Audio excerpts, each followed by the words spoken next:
Brown University's encampment protest is heading into its 5th day and possibly the final day as the university announces greater consequences for protesters moving forward.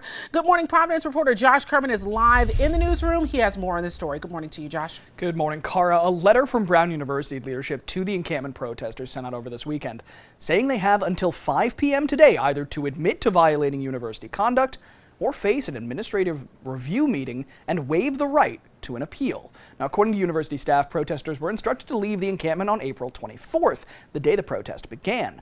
University says students that accept responsibility will face probation, activity restrictions, and must disaffiliate from the encampment. Now, the students that don't accept that are set to face greater punishments, up to possible suspensions. Seniors could see their degrees get delayed, and possibly even expulsions. Everyone keeps asking, don't you feel guilty that you're missing classes? That's why you're here. I can't go to those classes and feel safe. My institution has arrested 61 of my fellow peers for peacefully protesting.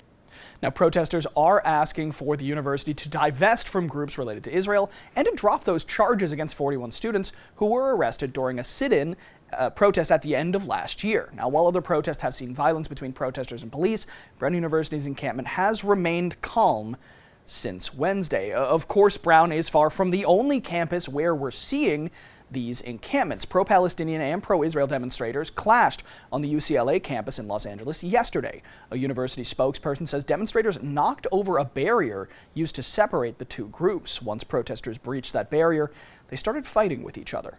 A statement from the university says, quote, UCLA has a long history of being a place of peaceful protest, and we are heartbroken about the violence that broke out. So far, there's no word on whether anyone was hurt during that disturbance. The University of Southern California says protesters taking part in encampment demonstrations damaged property over the weekend. Administrators saying demonstrators vandalized the Tommy Trojan statue and a fountain in Alumni Park Saturday. They also report that President Carol Folt has made attempts to meet with students, but they have declined. Officials at USC have canceled their main stage graduation for 2024 graduates. They say there isn't enough time to process guests with their new safety measures in place due to these on-campus protests. Presidential candidate Jill Stein was arrested at a pro-Palestinian rally late Saturday. She was at Washington University in St. Louis. Stein's campaign manager and deputy campaign manager were also arrested. Students at Washington University are demanding the school cut ties with Boeing, which has a long-standing relationship with Israel. Stein says she supports the students and their recent encampment. And one more update to pass along. Back here closer to home, Emerson's president sent a statement to community members after 118 protesters were arrested in an alley outside the school last week. He said Emerson won't discipline the students and plans to encourage the Suffolk DA not to pursue any charges. The college also plans to offer housing to any students who have to stay in Boston after the semester ends for court appearances. Now, there is no word from Brown University on whether any arrests might be made if the protest continues past that 5 p.m. deadline. We'll bring you to me updates as those come. In the newsroom, Josh Kerman, ABC 6 News.